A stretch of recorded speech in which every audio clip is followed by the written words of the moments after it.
Magandang araw po ng linggo sa ating lahat, lalong higit po sa ating Panginoon.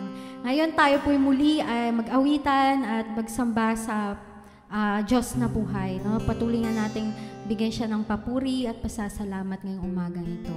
At bago po tayo umawit sa Kanya, sama-sama po muna tayong manalangin. Hallelujah. Lord, maraming salamat, Panginoon God, sa umaga, Panginoon, na ibinibigay niyo sa amin, sa araw-araw, O God. Maraming salamat, Panginoon God, sa inyong biyaya, Panginoon, biyaya ng araw, biyaya, Panginoon God, ng mga nakikita namin, Panginoon God. Sa kabila, Panginoon God, ng mga balita, Panginoon, nandiyan kayo, Panginoon God, upang siguruhin, Panginoon God, ang aming protection, Panginoon God. I-comfort kami, Panginoon God, sa aming mga nararamdaman, Panginoon God, sa aming mga pinagdadaanan, O God. Lord, maraming salamat, Panginoon, sa pagsama sa amin sa buong isang linggo at patuloy nga, Panginoon God, na samahan niyo po kami muli, Panginoon God, sa linggong darating, O God. Thank you, Lord. We worship you, God. We praise your name in Jesus' name. Amen. Hallelujah. Sige po, palakpakan po muna natin ang Panginoon. Amen. Yes, God. Thank you po, Panginoon. Thank you, Jesus.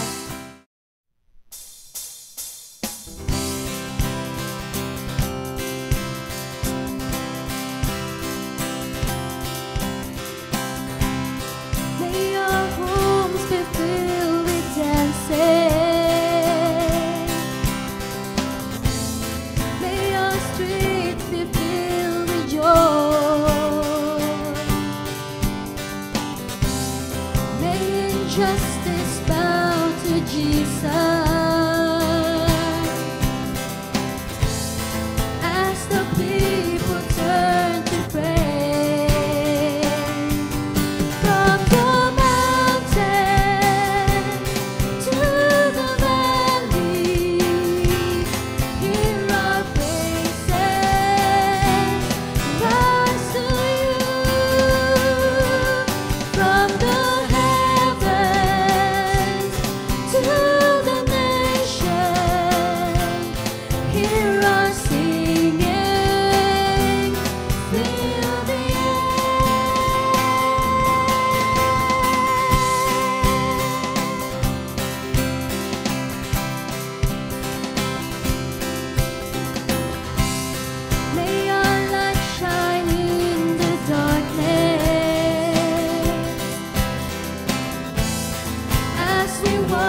Yes, God. Thank you, God, for the blood, oh God. Thank you, God, for your life, oh God, that you have given to us, oh Lord. Yes. Thank you, Jesus.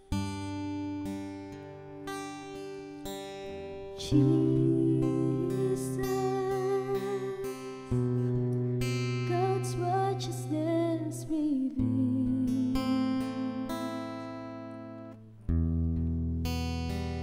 The Son of Man, the Son of God, His kingdom comes.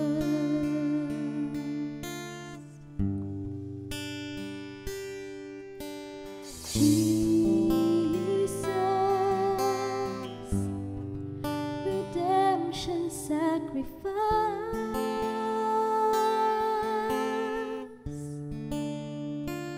now glorified, now justified, His kingdom comes,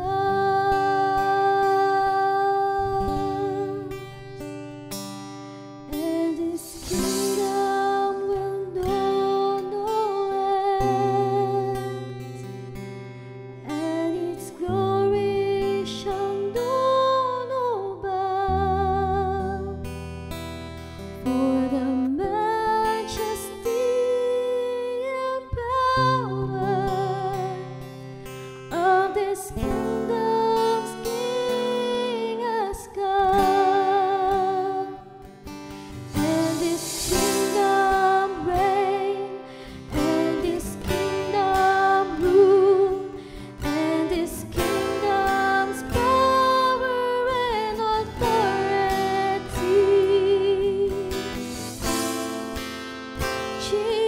Jesus, God's righteousness revealed.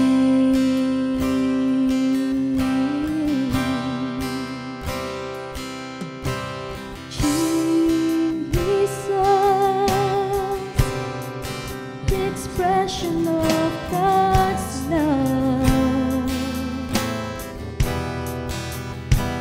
the grace of God, the word of God revealed to us.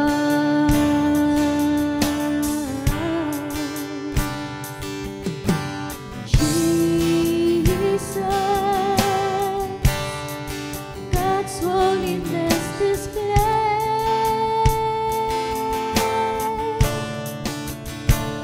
now justified, now glorified, His kingdom comes,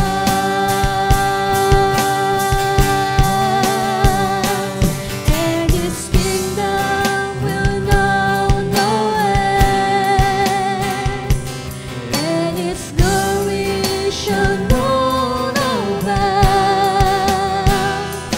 For the majesty and power of this kingdom's King has come, and this kingdom's reign, and this kingdom's rule, and this kingdom's power and authority.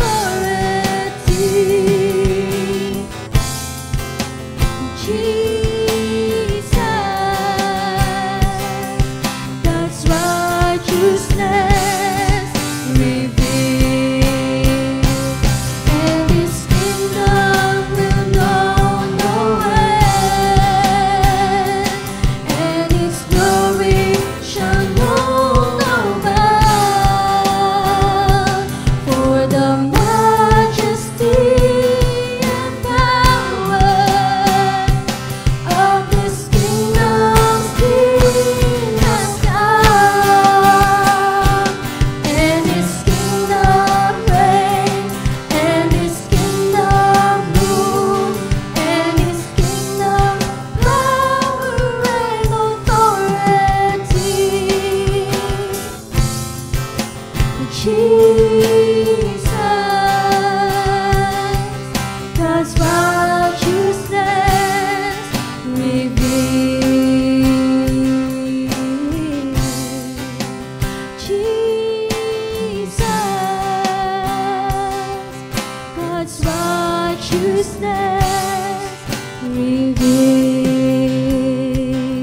Jesus,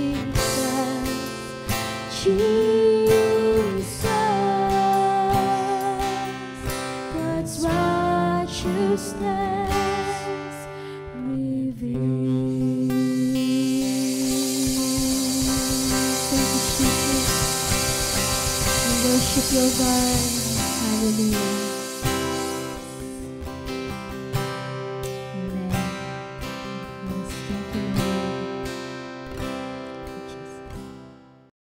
Magandang araw muli sa ating lahat at pwede bang minsan pa nabatiin mo ang mga tao na nasa paligid mo, nasa iyong tahanan, mga kasama mo sa iyong bahay, na ito ay talagang araw na ginawa ng Diyos upang tayo ay magpuri at sumamba sa Kanya. At sabi nga sa Isaiah chapter 25 verse 1 na, Lord, you are my God, I will exalt and praise your name, for in perfect faithfulness, you have done wonderful things planned long ago. Ganda-ganda kasi ng ginagawa sa buhay natin. At oo, mayroon tayong kinakaharap na muling crisis, mayroon tayong muling kinakaharap na pagdami ng COVID-19. Pero alam po natin, maganda pa rin ang mangyayari sa buhay mo at sa buhay ko. Sa buhay po natin. At sabi nga ng Bible, let everything that has breath praise the Lord. Praise the Lord. Praise the Lord, my soul. All my inmost being, praise His holy name. Sana yun yung ginawa mo kanina habang nagpe-praise and worship tayo, bagamat ikaw ay nasa iyong tahanan, mali ikaw ay nakaupo, pero talagang yung puso mo ay sumisigaw ng mga papuring awit at papuring pagsamba sa Diyos dahil nga sa Kanyang katapatan. There is one reason why we are worshiping the Lord, and that is because of His faithfulness. Amen? At talaga namang napakabuti po ng ating Panginoon. No?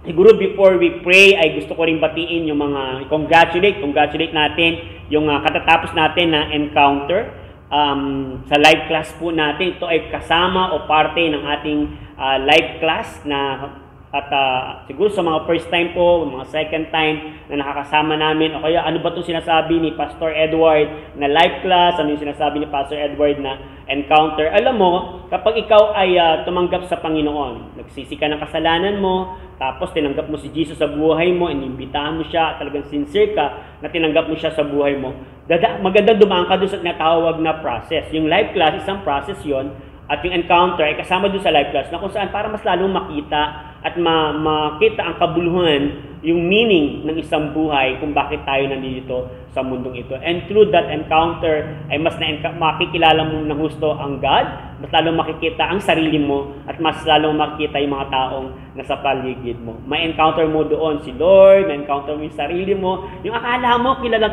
mo na yung sarili mo, pero hindi pa pala. No? So batiin natin at i-congratulate natin itong si Ate Shirley Harashima. No, congratulations po at kayo ay nakasama sa encounter. Si Marian,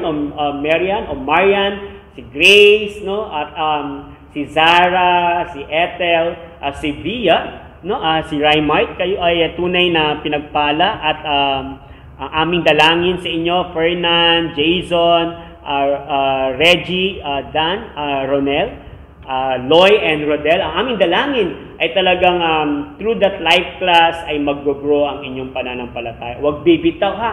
Tuloy-tuloy lang sa paglakad. Makikita-kita pa tayo dito sa ating School of Leaders.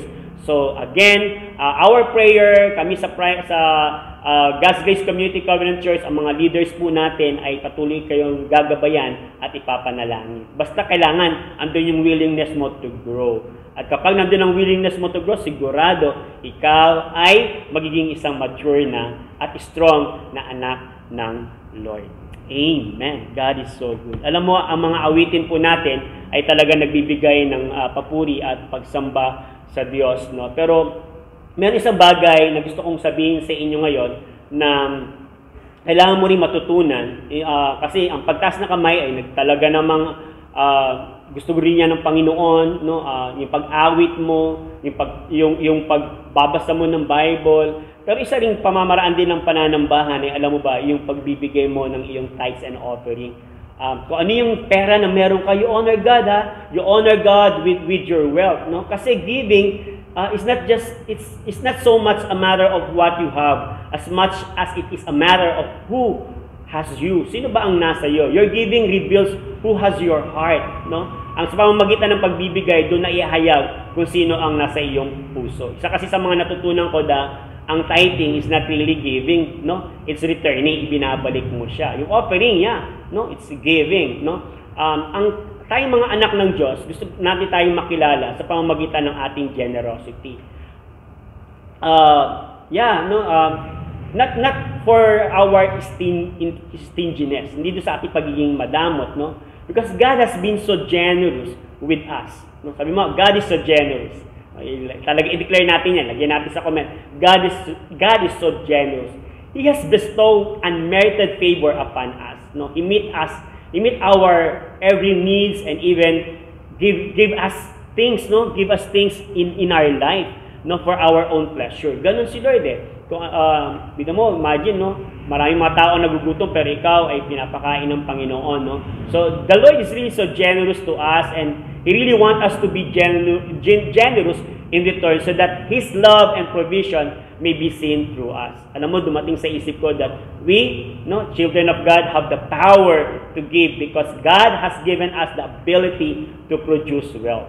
The one that is in us is a generous God. O pwede ba natin sabihin, the one that is in me is a generous God. Ulitin natin, the one that is in me is a generous God. So ibig sabihin, kapag talagang yan ay nananahan sa iyo, no, ang Lord mo ay hari ng lahat-lahat ng buhay mo. Yung bang pag sinabi mong buong buhay mo, isunuko mo na sa Kanya, kasama dyan, pati na ang bulsa mo, kasama dyan, pati na ang pitaka mo. Siguro tinatanong, Pastor, paano ba ako magbibigay? Paano ba ako magiging kabahagi para makapagbigay sa kaharian ng Diyos? So ilalagay namin dyan, mababasa nyo dyan yung paano kayo magbibigay. Kanina, no, before we start, nakita nyo, meron tayong account sa Metrobank, at andyan dyan yung account number na pwede nyo ibigay ang inyong mga tithes and offering online. Ang ganda ngayon, no? Wala kang ligtas pati sa pagbibigay, no? Wala kang ligtas sa cell group, wala kang ligtas sa church, no? Bagamat naka-lockdown pa rin tayo, no? Wala kang ligtas pati sa pagbibigay ng tithes and offering. Actually, no, today, this pandemic, this crisis, again, this lockdown, it's about the matter of our heart. What is in your heart matters. At kung ano yung ginagawa mo, yun yung nakalagay doon sa puso mo. Yun yung naghahari sa puso mo. Pero alam ko, ang mga anak ng Diyos, you are so generous. Amen? Praise God. Let us all pray, no? Tayo po ay manalangin para talaga i-bless ng Lord ang ating pag-uusapan. Aming Diyos na buhay, we thank you, Lord, for you are the great provider. Sa tuwing kami ay pupunta sa aming hapagkainan, lagi ka nagbibigay ng pagkain. Sa tuwing kami, Panginoon, ay matutulog, meron kami isang tahanan na aming pwedeng mapahingahan.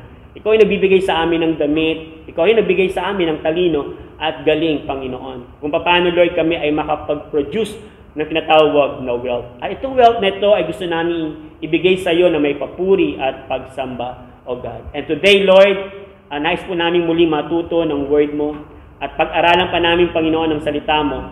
Kasi yung giving, Panginoon, it's a matter of faith, Panginoon.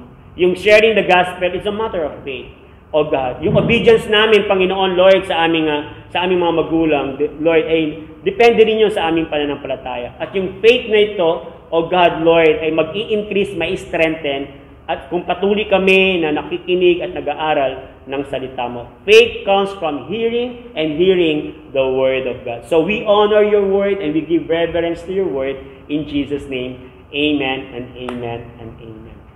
So tayo po ay patuloy na ma-engage sa ating ginagawa, ha? So paano tayo mag-engage?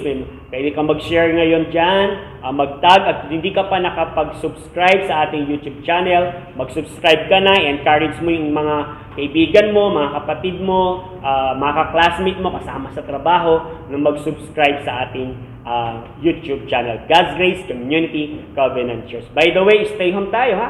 Stay safe, stay healthy, and stay strong. Kailangan malusog tayo kasi marami pa tayong gagawin, no, dito sa ating kapaligiran. Marami pa tayong matutulungan ng mga tao, no?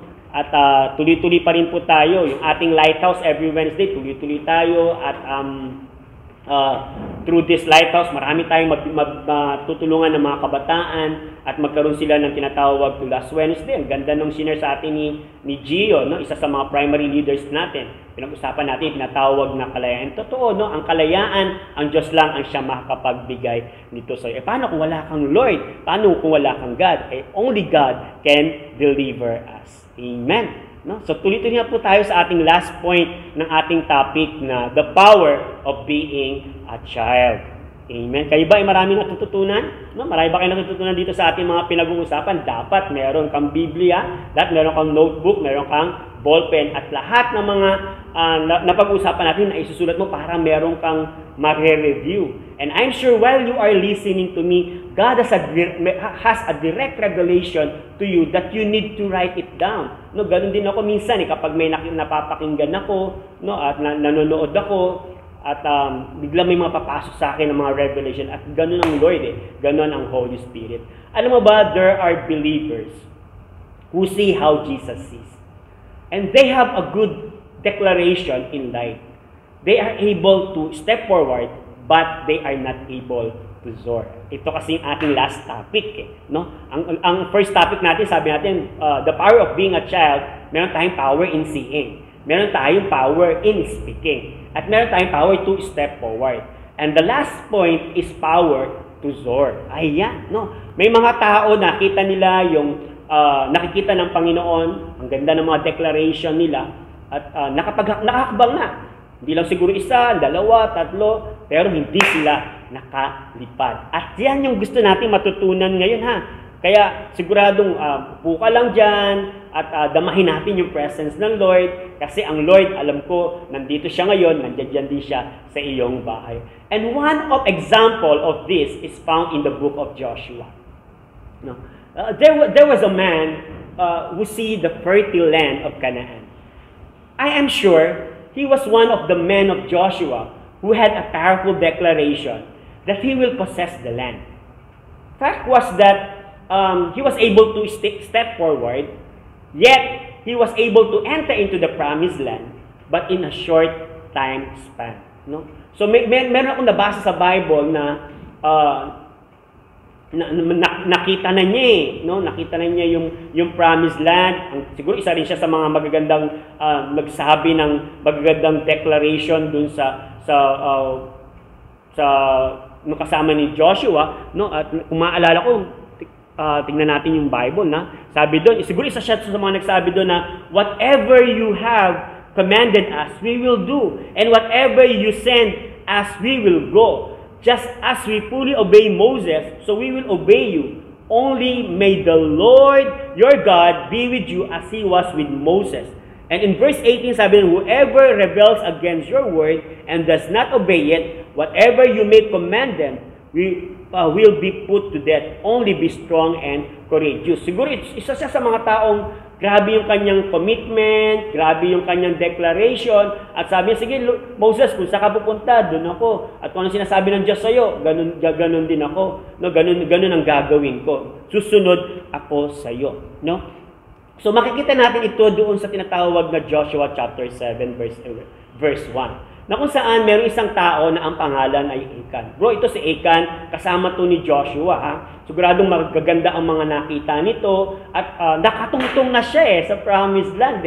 Nakapasok na sa promised land. Pero tingnan mo tingnan mo itong Joshua chapter 7. Sabi doon, but the Israelites were unfaithful in regard to the devoted things. Ito na, Achan, son of Carmi, the son of Zimri, the son of Zerah, the son of the tribe of Judah, took some of them.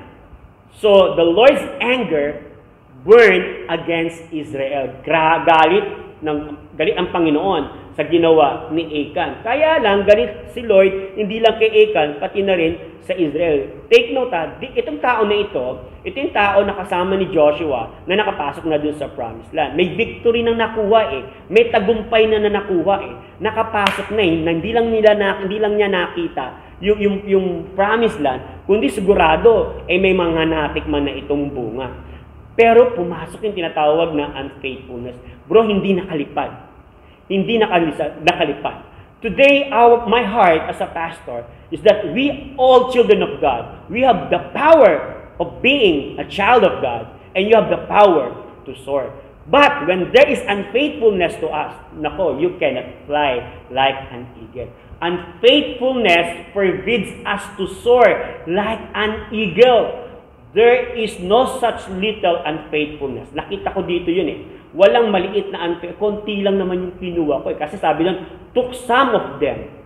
Hindi naman niya kinuha yung lahat, kundi yung some, sabi doon. You know, there is no such little unfaithfulness. Unfaithfulness is unfaithfulness in the eyes of God. Tandaan natin ito. Kasi gusto ko na talagang, kahit ako ito yung message ko sa sarili ko, na gusto kong lumipad at talagang katulad ng isang agila ay lilipad ako. Alam mo, ang anak ng Lord, no? Sabi ng Isaiah chapter 40 verse 31. Sabi doon, but those who hope in the Lord will renew their strength. Hindi lang ikaw ay palalakasin. Kapag ikaw ay ang pag-asa mo ay nasa Panginoon. Kapag ang buong pag-asa mo ay nasa Panginoon, nakatutok ang puso mo, nakatutok ang mata mo sa Panginoon, nakikinig ang tenga mo sa Panginoon. Ganun ang ibig sabihin ng pag-asa. No, sabi doon, they will soar on wings like eagles. No? Alam mo, ang mga anak ng Diyos, ang pag-asa niyan si Lord. No? Ako, bilang isang anak ng Diyos, kung bakit ako masasabi ko, I'm a powerful child of God. Kasi my hope is not on my own strength. My hope is not on my past victory. My hope is not based on my accomplishment. But my hope is based on the Lord. Kapag ganun po tayo, we can soar like an eagles. Kasi sabi ng Bible sa Isaiah chapter 40, verse 2, excited talaga ako dito kasi gusto ko lahat tayo, pati primary leaders, mga cell group leaders, yung mga nakikinig ngayon dito, hindi ka lang maka-step forward, kundi talagang lilipad ka. Alam mo ibig sabihin ng soar, no? Ang ibig ng soar, to soar means more than just to fly. Hindi ka lang lumipad, but it means to rise swiftly, yung mabilis, no? Sabi doon, and to feel the wind sleeping below you as you ride it. Higher, higher, higher. Yung pataas ng pataas, hindi tumitigil. Mabilis yan. No? Ganun ang ibig sabihin. Kaya para sabi ng ang tao na ang pag-asa niya ang Panginoon, lalakas siya.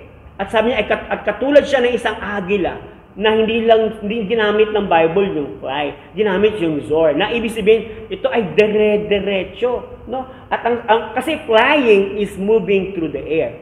But soaring, though suggest exhilaration, meaning excitement, no? Even joy. Iba kasi yung flying, yung soaring, merong excitement, merong joy, no? Talagang umaharipas, lumilipad, no? Lumilipad at dinadaman niya yung hangin at nakikita niya yung ganda doon sa baba. At ang ganda-ganda nung sinabi ng verse na ito, na talagang kung ang pag-asa ko ay ang Panginoon, no?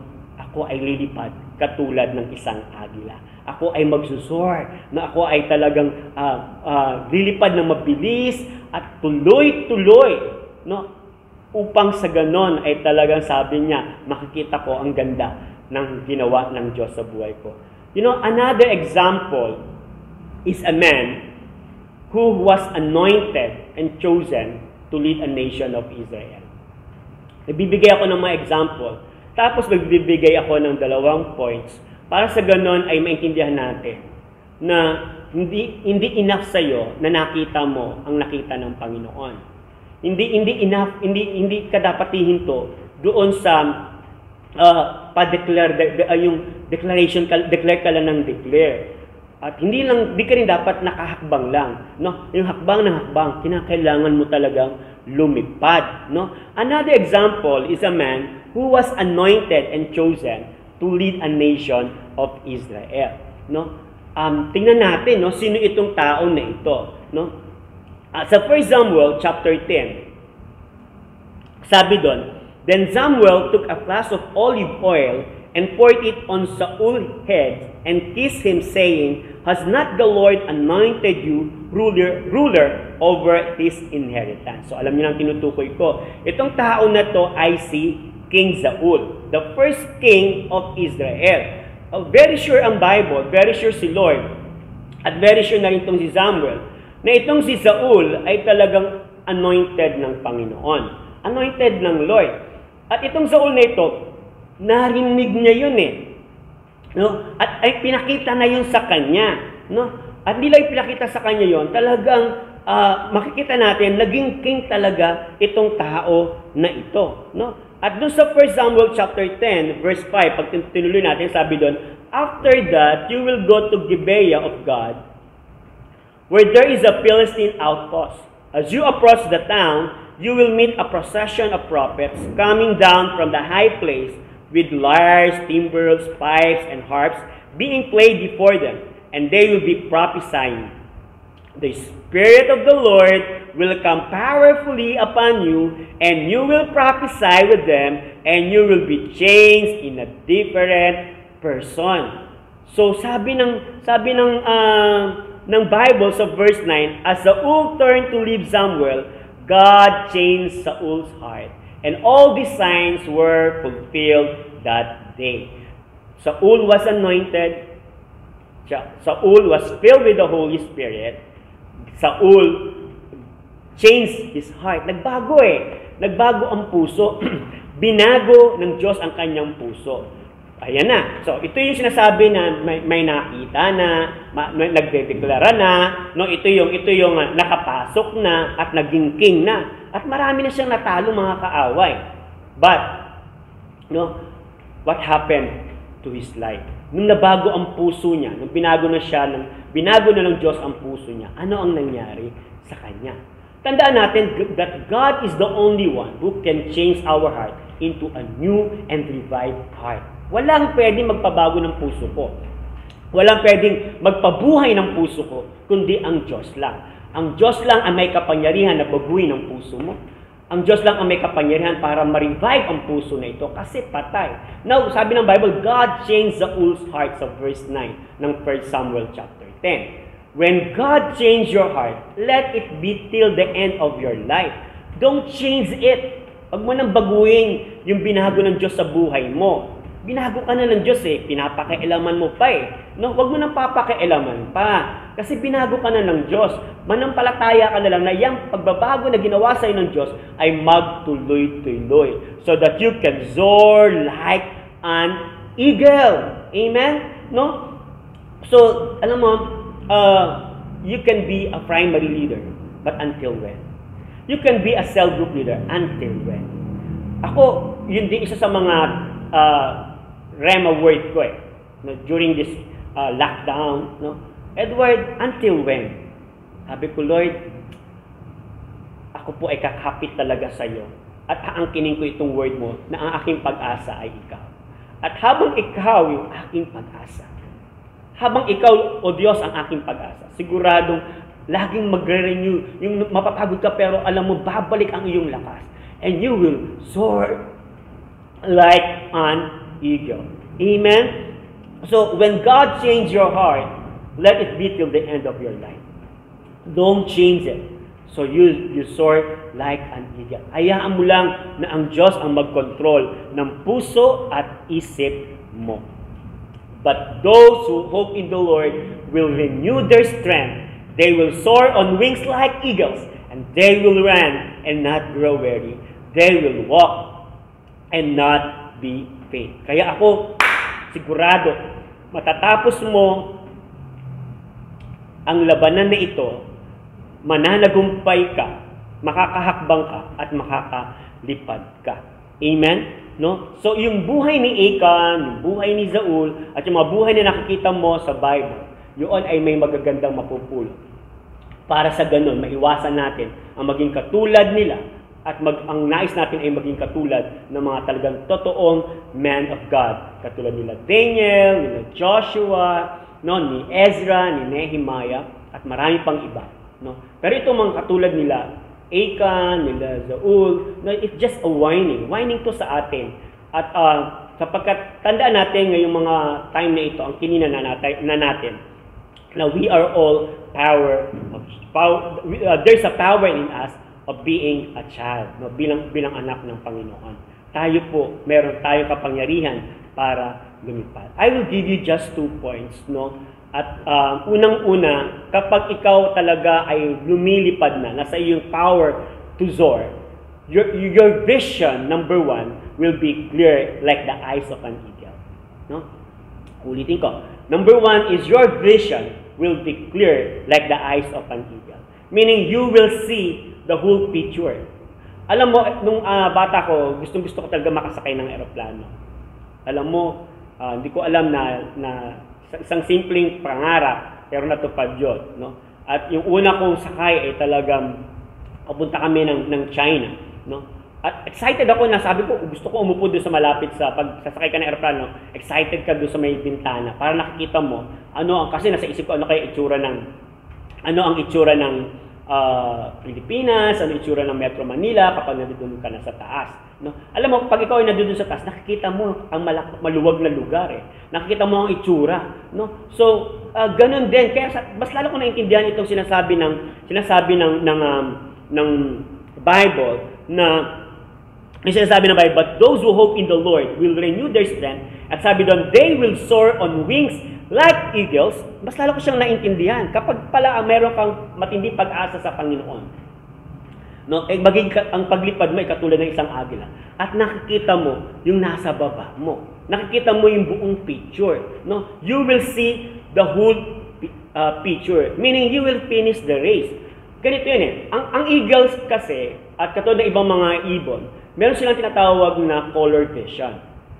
And their eyes are almost as large as human. No, grabe, laki ng kanilang, maliit yung mata, pero parang ganun katindi yung kanilang pagtingin, yung kanilang vision. But yung kanilang sharpness is at least 4 times that of a person with perfect vision. Halimbawa, kung ang vision mo is, perfect vision is 20/20 vision. 4 times doon, ganun kaliwanag. At ang nabasa ko doon, sabi doon, the eagle can identify a rabbit moving almost a mile away.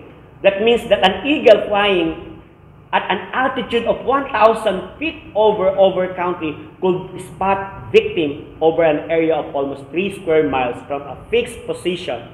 Grabe mo, incredible tong vision ng isang eagle. Nakikita niyo yung kanyang bibiktimahin kahit na nandun siya sa pinakataas. Sa pinakataas, makikita niya kung sino yung kanyang kakainin, kung sino yung kanyang matitikman. Di ba? Gano'ng katindi yung talas ng kanyang mata. Sabi ko, wow! Dito ko naintindihan itong binasa ko sa Isaiah na ang mga anak ng Diyos na ang kanilang pag-asa ay ang Panginoon. Hindi lang mare-renew sila ng kanilang lakas, kundi they will soar on wings like eagles. Makikita nila yung buong lugar. At hindi sila magugutom kasi alam nila kung sino yung kanilang kakainin. Alam nila kung saan sila kukuha ng pagkain. Alam nila kung paano sila mabubuhay. So, ngayon, maaaring wala kang trabaho, nawalan ka na naman ng trabaho, maaaring yung business mo ay nagsarado na naman. No? But the good thing is, if your hope is in the Lord, no? And you know for sure that you are a child of God and there's power in you, and the power to soar like an eagle, you will not be disappointed. You will not be discouraged. Kasi ang nakikita mo yung portion lang, parang yung COVID, ganito lang no? Pero yung kabuuan, wow! No, nakikita mo, there's a hope in the Lord. May pag-asa sa Panginoon. Amen? No, ang tanong lang, kanino ka ba kasi umaasa? Yan ang tanong. Umaasa ka ba sa bulsa mo? O pag hindi ka talaga nagbibigay para sa gawain ng Panginoon, ibig sabihin umaasa ka lang umaasa ka lang sa sarili mo. Pag nag-aaral ka ba, umaasa ka lang sa sarili mong talino. Kapag ikaw ba ay nag-win ng people, umaasa ka lang sa sarili mong galing. No, you always hope in the Lord. You know, one thing that I learned in my life as a pastor is to keep on hoping to the Lord. Without God, I am nothing. I cannot preach right now without God. I cannot preach without the Holy Spirit. I cannot preach without the power of God. Kasi useless, sayang, sakit sa tenga yan no? Pero pag alam ko, doon yung pag-asa ko sa Panginoon, nagdidepende ako sa Panginoon, sigurado ako na maraming magbabago ang buhay. Amen? And right now, I believe God is touching you. Your vision will be clear like the eyes of an eagle. Do you know why Joshua was able to soar like an eagle? Isa sa mga example na nakita ko, na ito yung, grabe yung vision niya. No? Kaliwanag katulad ng isang mata, ng isang agila. No? It is because of Joshua, chapter 1, verse 8. Yeah. No, kung bakit naiwanan si Achan, namatay si Achan, pero siya nagpatuloy. No? Dahil sa Joshua 1:8. Ano yung Joshua 1:8? Sabi doon, keep this book of the law. Kunin ko itong Bible ko. Sabi ko, keep this book of the law always on your lips. Meditate it. Sabi niya, meditate it day and night. Iba binabasa lang na Bible reading no? Pero hindi, you will meditate. Ibig sabihin, you will soar like an eagle. Nanamnamin mo, no? Nanamnamin mo yung Word of God, aalamin mo yung Word of God, magtatanong ka sa Diyos, at uunawain mo yung sinasabi niya. Ganun ang meditation. So that you may be careful to do everything written in it. Then, you will be prosperous and successful. And this is the secret of Joshua. Hindi niya to iniwanan Hindi niya to pinabayaan. Kaya nung makita niya yung mga ginto, nakita niya yung mga kayamanan doon sa promised land, bro, hindi siya natukso. Hindi siya natukso. Hindi siya naging katulad ni Achan. Sabi siguro ni Achan, konti lang naman Dahil sa konti, napahamak ka. Dahil sa katiting, napahamak ka. Dahil sa akala mo, 10% lang naman. No. Even in your 10%, God wants you to be trusted. Amen? So your vision will be clear like the eyes of an eagle, katulad ni Joshua. Amen? That is the first point. And this is the last point. Marami kang natutunan sa ating series ng topic natin, The Power of Being a Child. At huwag mong iiwanan ang mensahe na ito, sapagkat nais ko na talagang maging lahat tayo sa God's grace ay maging powerful children of God. Kailangan kasi ng bansa natin yung katulad mo at katulad ko. Amen? Na nananagumpay sa mga panahon na ito. The second point is victory after victory over storms in your life. Ang ganda. So sabi ko, number 1 is your vision will be clear like the eyes of an eagle. And the last point is victory after victory over storms in your life. Nung sinabi ng Bible na those who hope in the Lord will soar like an eagle. Alam mo, hindi hinto kasi ang pagsubok sa buhay. Hindi hinto ang bagyo. Ilan ng bagyo dumaan sa Pilipinas? At sigurado may mga dadaan pa mga bagyo sa Pilipinas. Did you know that an eagle can detect when a storm is approaching long before it breaks? Ayan Ang agila, bago pa dumating ang matinding bagyo, nararamdaman na niya yan. Ready na siya. No? And it will actually fly to some high spot and wait for the winds to come. And when the storm hits, sabi dun sa labasa ko, it sets its wings so that the wind will pick it up, and lift it above the storm. Grabe. Hindi siya natatakot sa bagyo. At alam niya kung paano salubungin ang bagyo sa buhay niya. Alam niya kung paano harapin ang mga bagyo sa buhay niya.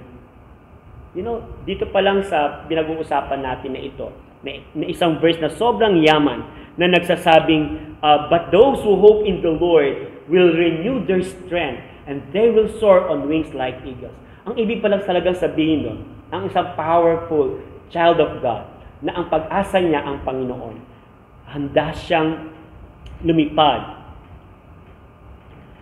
kahit na may bagyo sa buhay niya. Kasi alam niya na siya ay mananagumpay. God is looking for overcomers. And He has a wonderful promise for all of us. Sabi ng Revelation chapter 3 verse 21, To him who overcomes, I will grant to sit with me on my throne, as I also overcame and sat down with my Father on His throne. Bro, take note of this verse Pag nadi-discourage ka, hawakan mo to Kapag ka may mga malilit na problema ka, hawakan mo to. Kapag medyo may kumakatok ng mga little unfaithfulness, hawakan mo to. Na sinasabi doon, to him who overcomes, I will grant to sit with me. Gusto mo umupo kasama ang Panginoon? Yun yung ay para sa mga overcomer. Hindi karapat dapat ang duwag na maging katabi ng Panginoon sa panahon na ito. Gusto mo makatabi ang Panginoon? Be an overcomer. You know what does it mean? Learn to say no to temptation. Learn to say no to unfaithfulness. Learn to say to stinginess. Learn to say no to wickedness. Learn to say no to negativism. Yung mga negative thinkers, say learn to know. Yung mga say no to discouragement, say no to faithfulness, no? Come on, be an overcomer because God is looking for overcomer and you are an overcomer. Pwede mo sabihin mo, I am an overcomer. I am a child of God. There's power in me. Amen. God's children were born to fly. They were created by a loving God to soar. God has called us to live in the height, yet too many have get close together in the barnyard and become content and comfortable with crumbs. Alam mo, ibig lang sabihin dito, no, sa nabasa ko na ito. Ang Lord kasi, no, ang nais niya sa mga anak ng Diyos ay makalipad katulad ng isang agila. No?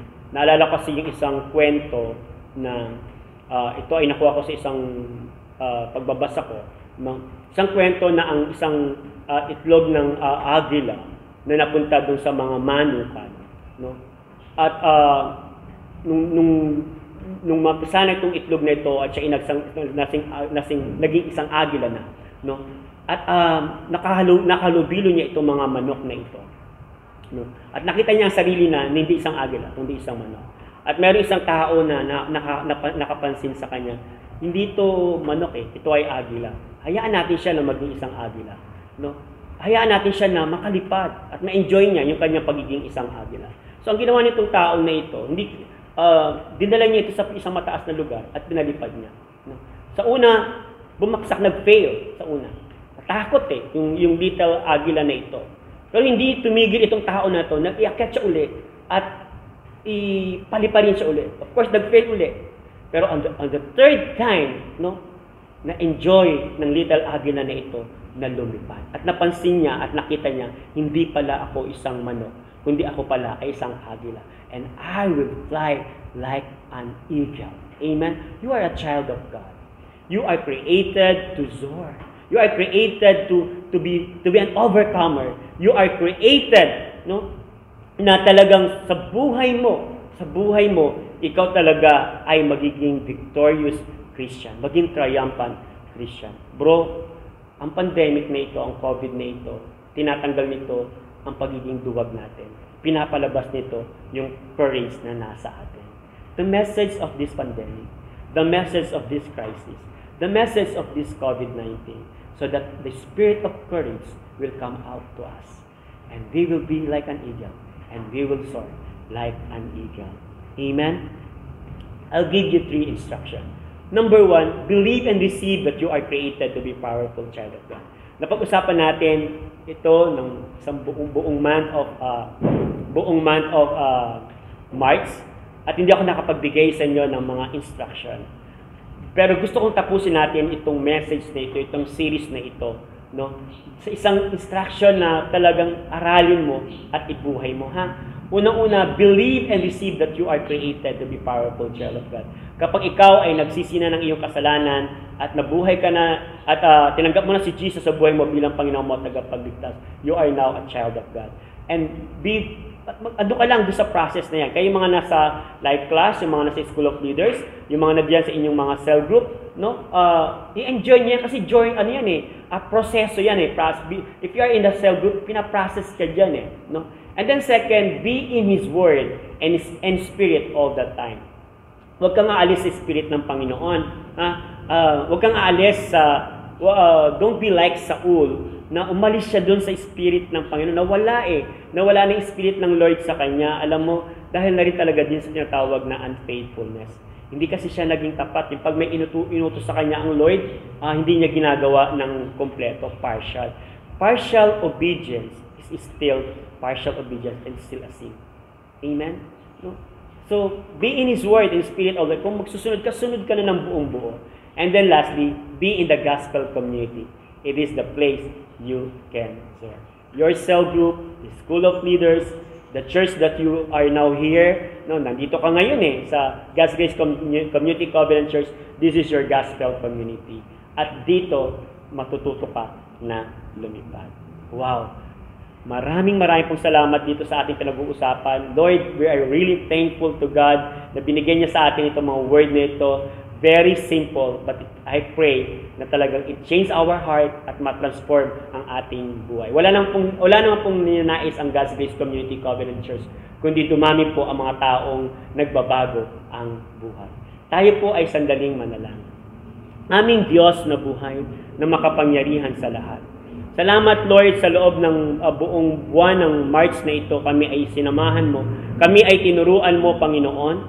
Lord, salamat po sapagkat dito natutunan namin at inangkin namin na kami nga po ay iyong anak, Panginoon. We believe and we receive that we are created to be a powerful child of God, Lord. And your word, Lord, and your spirit will be with us always, O God, Lord. At i-enjoy po namin yung nandun kami sa tinatawag na gospel community. Lord, I pray doon sa mga taong merong sakit ngayon na nakikinig, they will be healed in the name of Jesus. Come on, you trust the Lord. You believe that God can heal you. Jesus is our healer. Yes, the reality is there is pain if we are sick. The reality is there is pain, Lord, pain sa ating mga karamdaman, but the truth is Jesus is our healer. Amen. So you pray. Let us pray. Thank God. We pray for those who are sick right now. We pray that you will touch them. Lord, anuman ang kanilang sakit ngayon, anong nararamdaman nila sa kanilang ulo, sa kanilang puso, sa kanilang balakang, Lord, sa kanilang tuhod, o sa anumang parte ng kanilang katawan, sa kanilang lalamunan, O God, tanggalin mo yung mga ubo, tanggalin mo yung mga sipon, Panginoon, O God, at kung iba ay maaari nakikinig ngayon ay merong positive sa COVID-19, Lord, pagalingin mo sa pangalan ni Jesus, O God. The truth is what we need, O God, is the blood of Jesus. And the blood of Jesus is more than enough to cleanse us and to forgive us and also to make our body well, Panginoon, O God. Thank you. Salamat po ng marami sa oras na ito at ang word mo ay talagang maghahari at maghahari sa aming buhay sa pangalan ni Jesus. Amen and amen and amen. Lagi po natin tatandaan that every child of God has a power to soar and finish the race. You did not receive a powerless God, but the Almighty, omnipotent, omniscient, and omnipresent God. Amen? So sa muli, talaga pong patuloy tayo na mag-aral ng Word of God. At hindi lamang tuwing linggo ha, every day, aralin natin ang salita ng Diyos. Hayaan natin ma-enjoy natin yung paglipad kasama ng presensya ng Panginoon, kasama ang Diyos sa ating buhay. Tandaan natin that every child of God has a power to soar and finish the race. We will finish the race. You did not receive a powerless God, but the Almighty, omnipotent, omniscient, and omnipresent God. My God is a powerful God. God bless you. Be fruitful and increase in number. Katulad ng mga agila, tayo ay lilipad. Hindi mapapagod ating